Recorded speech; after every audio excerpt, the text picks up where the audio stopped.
후손을 보면 조상묘를 안다. 당신 집안을 한번 둘러보세요. 형제자매 중에 유독 한 사람만 이상하게 힘든 일을 겪고 있지는 않나요? 다른 형제들은 평범하게 잘 살아가는데 딱 한 사람만 결혼이 늦어지거나 사업에서 계속 실패하거나 원인을 알 수 없는 병으로 고생하고 있다면 그건 단순한 우연이 아닙니다. 더 안타까운 경우에는 어린 나이에 병이나 사고로 일찍 세상을 떠나는 일도 있습니다. 한 집안에 이런 일이 반복적으로 일어난다면 그것은 단순한 불운이 아니라 조상묘에서 오는 신호입니다. 옛 어른들은 이런 말씀을 하셨습니다. 조상님의 산소나 묘의 기운이 궁금하다면 그걸 직접 파헤칠 필요는 없다. 그분들의 후손들이 지금 어떤 삶을 살고 있는가를 보면 바로 알 수 있다. 이 말이 무슨 뜻일까요? 조상의 묘는 단순히 돌아가신 분을 모신 곳이 아니라 살아있는 후손들과 보이지 않는 기운의 혈맥으로 연결되어 있다는 뜻입니다. 조상의 묘 자리가 좋은지 나쁜지 알고 싶다면 굳이 그 땅을 파보거나 전문가를 불러 조사할 필요가 없습니다. 그저 그 집안 자손들의 현재 모습을 관찰하면 됩니다. 집안 식구들이 대체로 경제적으로 안정되어 있고 몸도 튼튼하며 가족 간에 화목하게 지낸다면 그 선사는 명당일 확률이 매우 높습니다. 명리학에서는 이를 조상운 또는 음덕운이라 부르며 조상의 음덕이 강한 사람은 사주에서 인성운이 길게 이어집니다. 조상이 쌓은 덕이 후손의 운명에 녹아들어 평생 보호막이 되어주는 것입니다. 반대로 가족 중에 이상하게 결혼이 늦거나 갑자기 재산을 잃거나 큰 병이 찾아오는 일이 반복된다면 조심해야 합니다. 특히 어린 자녀가 잦은 병치레로 고생하거나 원인 모를 사고를 당하거나 심지어 어린 나이에 세상을 떠나는 일이 한 집안에서 여러 번 일어난다면 그건 조상님이 보내는 분명한 경고의 징조입니다. 한두 사람이 유독 힘든 일을 겪는다면 그건 조상의 묘터 기운이 흩어져 있거나 흉한 자리에 모셔져 있다는 명백한 신호입니다. 예로부터 풍수의 고전에서도 묘의 흉함은 후손의 불운으로 드러난다는 말이 전해집니다. 풍수 고전들을 보면 묘터의 땅 기운이 자손의 경제력, 건강상태, 수명 그리고 대를 이을 운까지 좌우한다는 내용이 담겨 있습니다. 특히 묘의 혈이 끊기거나 습기가 차서 음한 기운이 과하면 후손에게 냉병, 관절염, 심지어 암질환으로 나타납니다. 자손들 중에 어린 나이에 요절하는 일이 반복된다면 이것은 묘 자리가 생기를 잃었거나 물기가 차서 차가운 기운이 후손에게 전해지고 있다는 강력한 신호입니다. 살아있는 사람이 사는 집을 양택이라고 하고 돌아가신 분이 계신 묘를 음택이라고 합니다. 이 둘은 서로 완전히 분리된 것이 아니라 보이지 않는 기운으로 연결되어 있다는 것이 전통 풍수의 핵심 이론입니다. 마치 나무의 뿌리와 줄기가 연결되어 있듯이 조상의 묘는 뿌리이고 후손은 그 뿌리에서 자라나는 가지와 같습니다. 뿌리가 썩으면 가지도 시들 수밖에 없는 것이죠. 양택과 음택이 서로 어떻게 영향을 주고받는지를 체계적으로 다룬 문헌들도 많습니다. 그 안에는 음택이 흉하면 그 기운이 산 사람에게 전해져 병을 만들고 심하면 요절에 이르게 한다는 기록이 있습니다. 즉 묘의 터가 흉하면 그 부정적인 기운이 살아있는 후손의 삶에도 스며들어 단순히 재물이나 건강만이 아니라 생명 자체를 위협할 수도 있다는 뜻입니다. 역사를 보면 이런 사례는 셀 수 없이 많습니다. 조선시대 영조는 어머니 숙빈 최씨의 묘를 여러 차례 살폈고 정조 역시 아버지 사도세자의 묘를 수원 화성으로 옮기면서 명당을 찾는 데 온 정성을 쏟았습니다. 왕실조차 조상 묘의 기운을 중요하게 여긴 것입니다. 어느 집안에서는 대대로 장손들이 30을 넘기지 못하고 세상을 떠났고 어느 집안에서는 아이들이 태어나도 제대로 자라지 못하고 병으로 죽는 일이 반복되었습니다. 그러다가 조상의 묘를 다른 곳으로 옮긴 후에야 비로소 그런 불행이 멈췄다는 이야기들이 수백 년 동안 이어져 온 생생한 경험의 기록입니다. 그렇다면 이런 질문이 생깁니다. 같은 조상을 모신 후손들인데 왜 어떤 사람은 아무 문제 없이 잘 살아가고 어떤 사람은 유독 힘든 일을 겪는 걸까요? 같은 형제 중에서도 왜 한 사람은 건강하게 잘 자라고 다른 한 사람은 어릴 때부터 병치레를 하거나 사고를 당하는 걸까요? 무속에서는 조상령이 가장 약한 혼의 문을 통해 먼저 말을 건넨다고 봅니다. 그 혼이 바로 마음이 여린 후손입니다. 묘의 기운이라는 것이 모든 후손에게 똑같이 영향을 미치는 게 아니라면 도대체 누구에게 먼저 누구에게 더 강하게 나타나는 걸까요? 여기에는 명확한 법칙이 있습니다. 풍수에서는 묘의 기운이 특정한 사람들에게 집중적으로 흐른다고 봅니다. 그 사람들이 누구인지, 왜 그들에게만 영향이 강하게 나타나는지 지금부터 하나씩 풀어보겠습니다. 왜 특정 후손에게만 영향이 나타나는가? 전통 풍수에서는 묘의 기운이 모든 후손에게 똑같이 전달되는 것이 아니라 특정한 사람들에게 더 강하게 나타난다고 봅니다. 마치 전기가 전선을 따라 흐르듯이 조상의 기운도 특정한 경로를 따라 흐른다는 것입니다. 그렇다면 누가 그 영향을 가장 많이 받을까요? 크게 세 가지로 나눌 수 있습니다. 첫 번째는 장손 계통입니다. 이건 바로 혈맥의 이치라고도 합니다. 전통적으로 장손이 제사를 주관하고 조상과의 연결고리 역할을 해왔습니다. 그렇기 때문에 묘의 기운이 장손 라인에 가장 강하게 흐릅니다. 특히 큰아들, 큰손자로 이어지는 직계 장손에게 조상 묘의 영향이 집중적으로 나타난다고 합니다. 왜 그럴까요? 조상의 기운은 혈련이라는 보이지 않는 줄을 따라 흐르는데 그 줄이 가장 굵고 직선으로 연결된 사람이 바로 장손입니다. 차남, 삼남도 물론 후손이지만 전통사회에서 대를 잇고 제사를 주관하는 역할은 장손이 맡았기 때문에 기운의 통로가 가장 크게 열려 있다고 볼 수 있습니다. 마치 큰 길과 작은 길의 차이와 같습니다. 큰 길로는 많은 차가 다니지만 작은 길로는 차가 적게 다니는 것처럼 조상의 기운도 장손이라는 큰 길을 통해 가장 강하게 흐릅니다. 명리학적으로는 이 기운을 적통운이라 부르며 사주에서 인성과 비겁이 강한 장손에게 조상운이 먼저 들어옵니다. 혈연적으로 가까운 직계일수록 그리고 대를 잇는 장자일수록 그 기운을 더 많이 받습니다. 풍수 고전에도 혈맥이 끊기면 장손이 먼저 쇠한다는 구절이 있습니다. 그래서 묘의 기운이 좋으면 장손이 가장 크게 복을 받지만 반대로 묘의 기운이 나쁘면 장손이 가장 먼저 가장 크게 고통을 받게 됩니다. 역사 기록을 보면 이런 현상이 반복적으로 나타납니다. 어떤 집안에서 불행이 생기면 유독 장남이나 장손에게 집중적으로 나타나는 경우가 많았습니다. 이것은 우연이 아니라 기운이 흐르는 경로의 차이 때문입니다. 두 번째는 영이 맑고 예민한 사람입니다. 이것은 감흥의 원리라고 할 수 있습니다. 같은 형제라 하더라도 어떤 사람은 조상의 기운을 잘 받아들이고 어떤 사람은 둔감합니다. 성격이 온화하고 심성이 부드러운 사람, 감수성이 예민하고 의지가 약한 사람에게 그런 신호가 먼저 옵니다. 왜 그럴까요? 조상님은 강한 자보다 마음이 부드러운 자를 통해 말을 거십니다. 강한 사람은 조상의 신호를 느끼지 못하거나 느껴도 무시하고 넘어갈 수 있습니다. 하지만 마음이 부드럽고 예민한 사람은 그 신호를 몸으로 먼저 받아들입니다. 마치 라디오 수신기처럼 주파수에 민감한 사람이 먼저 반응하는 것입니다. 명리학에서는 신살 중 화개살이 있는 사람 또는 신강하지만 인성이 약한 사람에게 조상 기운이 강하게 작용한다고 봅니다. 영적으로 민감한 체질의 사람은 묘히 좋고 나쁜 기운을 더 빨리 감지하고 몸으로 반응하게 됩니다. 예를 들어 다른 형제들은 아무렇지 않은데 유독 한 사람만 잠을 잘 못 자거나 이유 없이 불안해하거나 몸이 자주 아프다면 그 사람이 조상의 신호를 받고 있을 가능성이 높습니다. 어떤 사람들은 꿈에서 조상을 자주 보거나 묘 근처에 가면 몸이 무겁게 느껴지거나 제사를 지낼 때 유독 슬픔이나 불안감을 강하게 느끼기도 합니다. 이것은 나쁜 것이 아닙니다. 오히려 조상이 그 사람을 선택해서 가문에 경고를 보내는 것입니다. 그래야 그 가문이 자신들의 뿌리를 되돌아보고 문제를 바로잡을 계기를 얻을 수 있기 때문입니다. 만약 모든 후손이 둔감해서 신호를 못 느낀다면 그 집안은 계속해서 어려움을 겪을 수밖에 없습니다. 하지만 예민한 한 사람이라도 있다면 그 사람을 통해 조상이 말을 걸어오고 그 집안이 무엇을 바로잡아야 하는지 알 수 있게 됩니다. 세 번째는 조상과 인연이 깊은 자손입니다.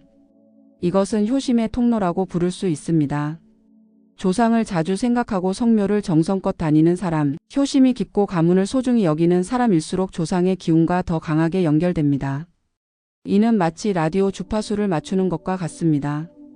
조상을 향한 마음이 클수록 그 기운을 받는 통로가 열리고 신호가 더 선명하게 들립니다. 풍수에서는 이를 신기상응이라 하여 마음의 진정성이 클수록 조상의 생기가 후손에게 돌아온다고 봅니다. 무속에서는 이런 사람을 조상줄이 강한 후손이라 부르며 그 줄을 잘 관리하면 가문의 복이 대대로 이어진다고 합니다. 어떤 사람은 1년에 한두 번 억지로 성묘를 가고 제사도 형식적으로 지냅니다. 반면 어떤 사람은 자주 산소를 찾아가고 조상을 생각하며 감사하는 마음을 가집니다. 당연히 후자가 조상과의 연결이 더 강할 수밖에 없습니다. 조상의 기운은 결국 마음이 열린 문으로 들어옵니다. 문이 닫혀 있으면 아무리 좋은 기운도 들어올 수 없지만 문이 활짝 열려 있으면 기운이 자연스럽게 흘러 들어옵니다. 그래서 같은 형제라도 조상을 더 자주 찾고 더 많이 생각하는 사람이 복도 더 많이 받고 동시에 문제가 있을 때 신호도 먼저 받게 됩니다. 이것은 조상이 그 사람을 더 사랑해서가 아니라 그 사람이 통로를 열어 놓았기 때문입니다. 전기 콘센트에 플러그를 꽂아야 전기가 흐르듯이 조상과의 연결도 마음을 열어야 제대로 이루어집니다. 결국 이 세 가지를 종합하면 장손이면서 영적으로 예민하고 조상을 자주 생각하는 사람이 가장 강하게 영향을 받습니다. 이런 사람이 집안에 있다면 그 사람은 가문의 안테나 역할을 하는 것입니다. 묘의 기운이 좋으면 가장 먼저 복을 받고 묘의 기운이 나쁘면 가장 먼저 신호를 받아서 가문에 경고를 전합니다. 그렇다면 이것이 정말 사실일까요? 단순한 이론이 아니라 실제로 역사 속에서도 이런 일이 일어났을까요? 기운의 흐름이 단순한 말이 아니라 실제 역사로 증명된 순간이 있습니다. 놀랍게도 조선시대 왕실에서 이와 똑같은 일이 벌어졌습니다.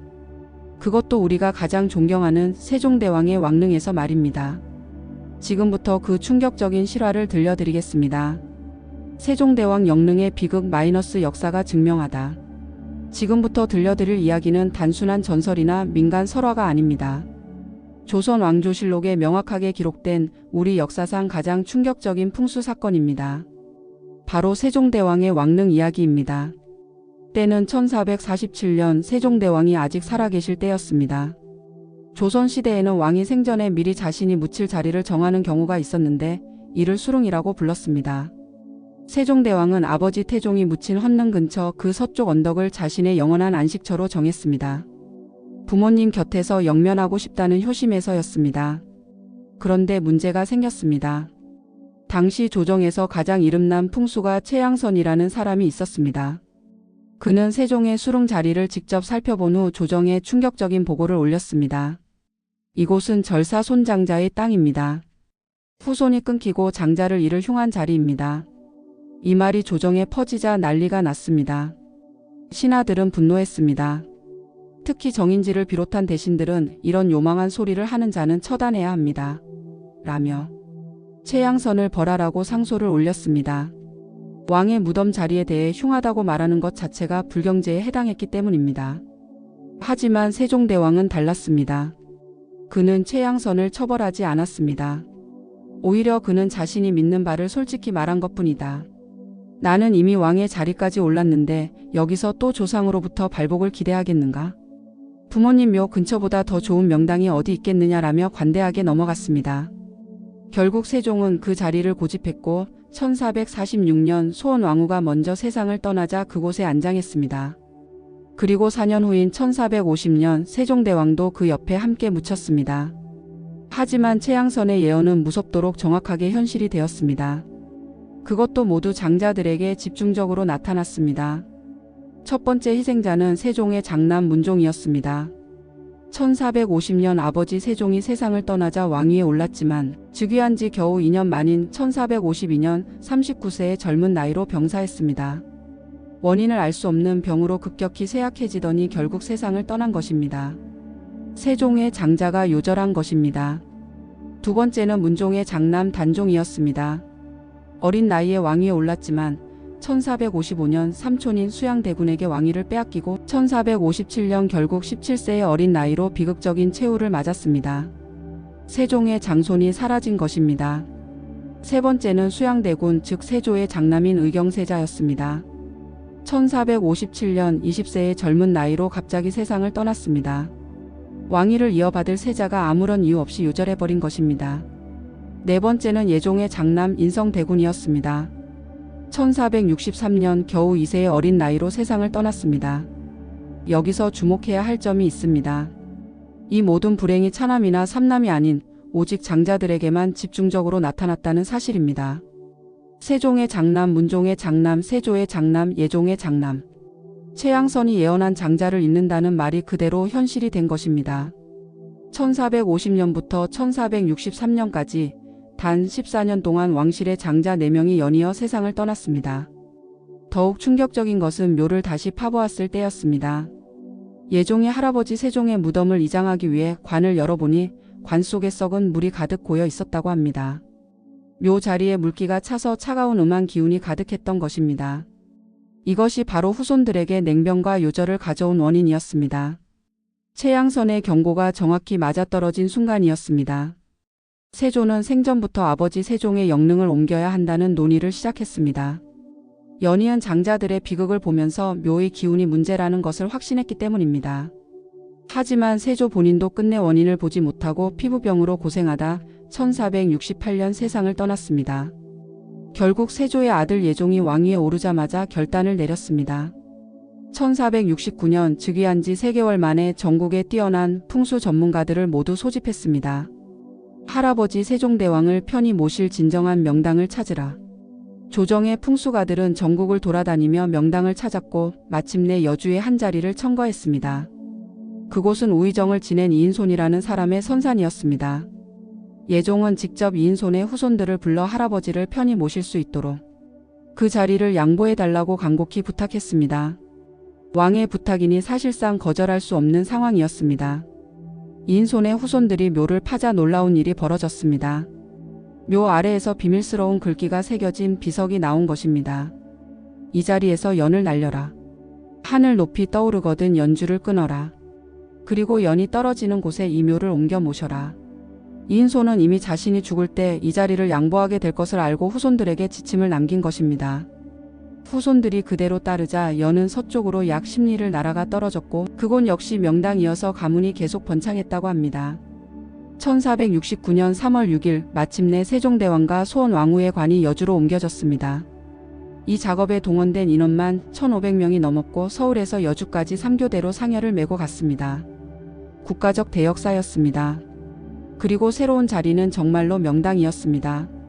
북쪽으로는 주산이 든든하게 받쳐주고 남쪽으로는 안산이 공손히 절을 하듯 자리 잡았으며 좌우로는 청룡과 백호가 감싸 안는 완벽한 배산 임수 지형이었습니다. 풍수가들은 이곳을 태조의 건원릉, 단종의 장릉과 더불어 조선 3대 명당으로 손꼽았습니다. 이 이야기가 우리에게 주는 교훈은 무엇일까요? 첫째, 당시 풍수는 단순한 미신이 아니라 국가가 인정한 학문이었습니다. 왕실조차 조상묘의 기운을 중요하게 여겼고 문제가 있다고 판단되면 국가적 비용을 들여서라도 이장을 감행했습니다. 둘째, 묘의 기운은 정말로 후손에게 영향을 미친다는 것입니다. 특히 장자들에게 집중적으로 나타났다는 점이 중요합니다. 14년 동안 4명의 장자가 연이어 세상을 떠난 것은 결코 우연이 아니었습니다. 셋째, 풍수가 최양선의 예언이 무섭도록 정확했다는 점입니다. 후손이 끊기고 장자를 잃을 것이라는 그의 경고는 한치의 오차도 없이 현실이 되었습니다. 넷째, 명당으로 옮긴 후의 변화입니다. 여주로 이장한 후 조선 왕조는 다시 안정을 찾았고 이후 400년 이상 이어졌습니다. 일설에는 세종 같은 성인을 이러한 대명당에 모셨기 때문에 조선 왕조의 수명이 최소 100년은 연장되었다는 영릉가백년이라는 말까지 생겼습니다. 이것은 600년 전 이야기가 아닙니다. 지금 이 순간에도 똑같은 법칙이 작용하고 있습니다. 조상의 묘가 좋은 자리에 있으면 후손이 번창하고 흉한 자리에 있으면 후손이 어려움을 겪습니다. 특히 장손, 영이 맑은 사람, 조상을 자주 생각하는 사람에게 그 영향이 집중적으로 나타납니다. 세종대왕의 영릉 이야기는 이것이 단순한 이론이나 미신이 아니라 실제로 역사 속에서 증명된 진실임을 보여줍니다. 조상의 기운은 지금도 살아 숨쉬고 있으며 우리 후손들의 삶에 영향을 미치고 있습니다. 오늘날 우리에게 주는 교훈. 세종대왕의 영릉 이야기는 600년 전 왕실의 일만이 아닙니다. 지금 이 순간 우리 주변에서도 똑같은 일이 일어나고 있습니다. 조상의 묘가 좋은 자리에 있으면 후손이 번창하고 흉한 자리에 있으면 후손이 어려움을 겪습니다. 이것은 과거의 이야기가 아니라 현재 진행형의 진실입니다. 오늘날에도 잘 사는 집안을 자세히 살펴보면 공통점이 있습니다. 그들은 조상의 뿌리를 소중히 여기고 산소를 정성껏 관리합니다. 1년에 몇 번씩 성묘를 가고 제사를 정성스럽게 지내며 조상을 기억하고 감사하는 마음을 잃지 않습니다. 단순히 형식적인 의례가 아니라 진심으로 조상과의 연결을 소중히 여기는 것입니다. 반대로 어려움을 겪는 집안들을 보면 이런 경우가 많습니다. 조상이고 뭐고 다 필요 없다. 요즘 시대에 무슨 제사냐. 성묘는 시간 낭비다라며 조상을 향한 마음의 문을 스스로 닫아버립니다. 집안에 문제가 생겨도 조상묘를 돌아보지 않고 산소가 어디 있는지조차 모르는 경우도 있습니다. 하지만 그런 태도야말로 복이 들어올 문을 스스로 닫는 행위입니다. 조상의 기운은 마음이 열린 문으로 들어옵니다. 문을 닫아버리면 아무리 좋은 명당에 조상이 모셔져 있어도 그 복을 받을 수 없습니다. 그렇다면 지금 집안에 어려움을 겪는 자손이 있다면 우리는 무엇을 해야 할까요? 첫째, 조상의 산소를 직접 찾아가 보십시오. 산소가 어디에 있는지 확인하고 그곳의 상태를 점검하세요. 묘가 관리되지 않아 잡초가 무성하거나 비석이 기울어져 있거나 주변에 물이 고이는 곳은 아닌지 살펴보세요. 묘 주변에 큰 나무 뿌리가 관을 침범하고 있거나 습기가 많아 이끼가 끼어 있다면 이것은 흉한 신호입니다. 특히 물이 고이는 자리는 세종 영릉의 사례처럼 후손에게 냉병과 요절을 가져올 수 있습니다. 둘째, 풍수를 아는 전문가에게 자문을 구하십시오. 혼자 판단하기 어렵다면 신뢰할 수 있는 풍수 전문가나 직관을 모시고 산소를 살펴보세요. 묘의 방향이 잘못되었거나 혈이 끊어진 곳은 아닌지, 주변 지형이 조상을 제대로 감싸고 있는지 확인해야 합니다. 만약 자리가 흉하다는 판단이 서면 이장을 고려해야 합니다. 세종대왕의 왕릉도 이장했습니다. 조상을 더 좋은 곳으로 모시는 것이 불효가 아니라 진정한 효도입니다. 셋째, 화장한 경우에는 어떻게 해야 할까요? 요즘은 화장하는 경우가 많습니다. 납골당에 모시거나 수목장, 자연장을 하는 경우가 대부분입니다. 그렇다면 화장하면 조상의 기운이 사라지는 걸까요? 절대 그렇지 않습니다. 육신은 흙으로 돌아가든 불로 돌아가든 결국 자연으로 돌아갑니다. 중요한 것은 형식이 아니라 자손의 마음입니다. 조상의 기운은 영혼과 혈맥으로 이어지는 것이지 뼈가 땅에 묻혔는지 아닌지로 결정되는 것이 아닙니다. 하지만 명리학자이자 무속인으로서 분명히 말씀드리겠습니다. 화장을 했다면 조상의 육골을 어떻게 모시느냐가 매우 중요합니다. 납골당이나 봉안당에 모신 경우 이것이 가장 권장하는 방법입니다. 정기적으로 찾아가 참배하십시오. 납골함 앞에서 조상께 말씀드리고 꽃을 올리고 향을 피우며 진심으로 기억하십시오. 납골당이 깨끗하고 관리가 잘 되는 곳인지 습기가 차거나 어두운 곳은 아닌지도 확인하세요. 특히 납골당의 위치가 명당인지 주변 지기가 좋은지도 중요합니다. 만약 환경이 좋지 않다면 더 나은 곳으로 옮기는 것도 고려해야 합니다. 수목장이나 자연장을 한 경우 이것도 좋은 방법입니다. 나무나 잔디 아래 안정적으로 안치된 곳을 찾아가 참배하십시오. 그 나무가 건강하게 자라는지 주변 환경이 평화로운지 살펴보세요. 나무에 손을 대고 조상께 인사드리면 그 나무를 통해 조상의 기운이 흐르는 것을 느낄 수 있습니다. 수목장은 조상이 한 곳에 뿌리 내리고 계시면서 자연과 함께 숨쉬는 좋은 방법입니다. 그런데 산골을 한 경우는 어떨까요? 산골이란 화장한 후 육골을 바다나 산, 강 등에 뿌리는 것을 말합니다. 한자로 흩어질 산자에 뼈골자를 쓰는데 말 그대로 육골을 자연에 흩어뜨리는 방식입니다. 배를 타고 바다에 뿌리거나 산이나 숲에 뿌리거나 강이나 호수에 뿌리는 것이 산골입니다. 솔직히 말씀드리겠습니다. 풍수와 명리의 관점에서 산골, 특히 바다 산골은 권장하지 않습니다. 왜냐하면 조상의 육골이 흩어지면 기운도 함께 흩어지기 때문입니다. 조상의 기운이 후손에게 전해지려면 조상이 한 곳에서 안정적으로 모셔져야 합니다. 바다에 뿌리면 파도에 흩어지고 산에 뿌려도 바람에 흩어집니다. 기운이 모이지 못하고 사방으로 흩어지면 후손에게 전해질 힘도 약해집니다. 특히 바다는 물의 기운이 강한 곳입니다. 물은 끊임없이 움직이고 흐릅니다. 조상이 물에 떠다니듯 불안정한 상태가 되면 후손도 삶이 불안정해질 수 있습니다. 정처 없이 떠도는 느낌, 뿌리를 내리지 못하는 느낌이 후손에게 전해질 수 있습니다. 납골당이나 수목장은 육골이 한 곳에 모여 안정적으로 안치되지만 산골은 육골이 완전히 흩어져 버립니다. 이것이 결정적인 차이입니다. 그렇다면 이미 산골을 한 경우에는 어떻게 해야 할까요? 걱정하지 마십시오. 이미 했다면 돌이킬 수는 없지만 마음으로 조상을 모시는 방법이 있습니다. 첫째, 집에 작은 위패나 사진을 정중하게 모시고 정성껏 참배하십시오. 육신은 흩어졌지만 영혼은 자손의 정성이 있는 곳에 계십니다. 둘째, 산골한 장소를 기억하고 1년에 한두 번은 그곳을 찾아가 마음으로 참배하십시오. 바다에 뿌렸다면 그 바다를 찾아가고 산에 뿌렸다면 그 산을 찾아가서 조상께 말씀드리세요. 셋째, 제사를 정성껏 지내십시오. 육신이 한 곳에 없어도 제사를 통해 조상의 영혼을 모시고 기억하면 그 정성이 통로가 됩니다. 넷째, 가능하다면 가족 묘지나 납골당의 위패라도 모시는 것을 고려하십시오. 조상이 머무를 수 있는 상징적인 자리를 만들어 드리는 것입니다. 가장 중요한 것은 앞으로 조상을 모실 때는 신중하게 결정하라는 것입니다. 자연으로 돌아간다, 간소하게 한다는 말이 좋게 들릴 수 있지만 풍수와 명리의 관점에서는 조상이 안정적으로 한 곳에 계시는 것이 후손에게 더 좋습니다. 납골당, 봉안당, 수목장, 자연장처럼 조상이 한 곳에서 안정적으로 모셔지는 방법을 선택하십시오. 그래야 조상의 기운이 모이고 그 기운이 후손에게 집중되어 흐를 수 있습니다. 조상의 육골을 어디에 모시든 결국 가장 중요한 것은 자손의 정성입니다. 하지만 정성을 다하려면 정성을 들일 대상과 장소가 있어야 합니다. 흩어진 곳보다는 한 곳에, 불안정한 것보다는 안정적으로 모시는 것이 조상에게도 후손에게도 더 좋습니다. 넷째, 유독 힘든 일을 겪는 그 자손을 따뜻하게 돌보십시오. 장손이거나 영이 예민한 사람, 조상을 자주 생각하는 사람이 신호를 먼저 받습니다. 그 사람을 이상하게 보거나 외면하지 마세요.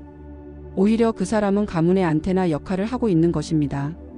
그 사람이 겪는 어려움을 가족 모두가 함께 나누고 혼자가 아니다라는 것을 느끼게 해주세요. 그리고 함께 조상을 참배하러 가십시오. 다섯째, 특히 장손을 제대로 대접하십시오. 요즘은 모든 형제를 똑같이 대우하는 시대라고 말합니다.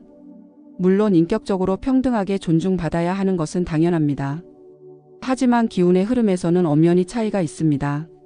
장손은 태어날 때부터 조상의 기운을 가장 강하게 받는 혈맥의 중심입니다. 대를 잇는다는 것은 단순히 호적상의 문제가 아니라 보이지 않는 기운의 통로를 책임진다는 의미입니다. 세종대왕의 사례에서 보았듯이 묘의 기운이 나쁠 때 가장 먼저 가장 크게 고통받는 사람이 바로 장손입니다. 장남, 장손, 장자가 연이어 요절한 것은 그들이 조상의 기운을 가장 직접적으로 받는 위치에 있기 때문입니다. 복을 가장 많이 받는 자리이지만 동시에 책임도 가장 무거운 자리입니다. 그렇다면 집안에서 장손을 어떻게 대해야 할까요? 첫째, 제사와 성묘의 중심 역할을 인정해 주십시오. 장손이 제사를 주관하고 산소 관리를 책임지는 것은 단순한 전통이 아니라 조상과의 연결고리를 유지하는 중요한 역할입니다. 그 역할을 존중하고 다른 형제들도 적극적으로 도와야 합니다. 장손 혼자 모든 걸 떠맡게 하면 그 무게를 견디지 못하고 무너질 수 있습니다. 둘째, 경제적으로 지원하십시오. 제사 비용, 산소 관리 비용, 성묘 비용을 장손 혼자 부담하게 하지 마십시오. 형제들이 함께 분담해야 합니다. 조상의 후손은 장손만이 아니라 모든 형제들입니다. 하지만 기운의 통로 역할을 하는 장손에게는 특별한 지원이 필요합니다. 옛날에 장손이 제사를 지내면 다른 형제들이 경제적으로 도운 것도 이런 이유에서입니다. 셋째, 심리적으로 존중하십시오. 요즘 시대의 장손이 뭐가 중요해? 라며 무시하지 마십시오. 장손은 태어날 때부터 보이지 않는 책임을 짊어지고 왔습니다. 그것은 선택이 아니라 숙명입니다. 조상의 기운이 가장 강하게 흐르는 만큼 그 무게도 가장 무겁습니다. 장손이 힘들어할 때 너만 힘드냐고 말하지 말고 내가 우리 집안의 기둥이야. 우리가 함께 있어라고 격려해 주십시오. 넷째, 장손이 무너지지 않도록 지켜주십시오. 세종대왕의 장자들이 연이어 무너진 것처럼 장손이 쓰러지면 그 집안 전체가 흔들립니다. 장손이 건강하면 집안이 안정되고 장손이 아프면 집안에 문제가 생깁니다. 그래서 장손의 건강, 사업, 결혼, 자녀 문제를 온 가족이 함께 관심 갖고 도와야 합니다. 장손 혼자의 문제가 아니라 가문 전체의 문제이기 때문입니다. 여섯째, 정성스러운 참배와 제사를 회복하십시오.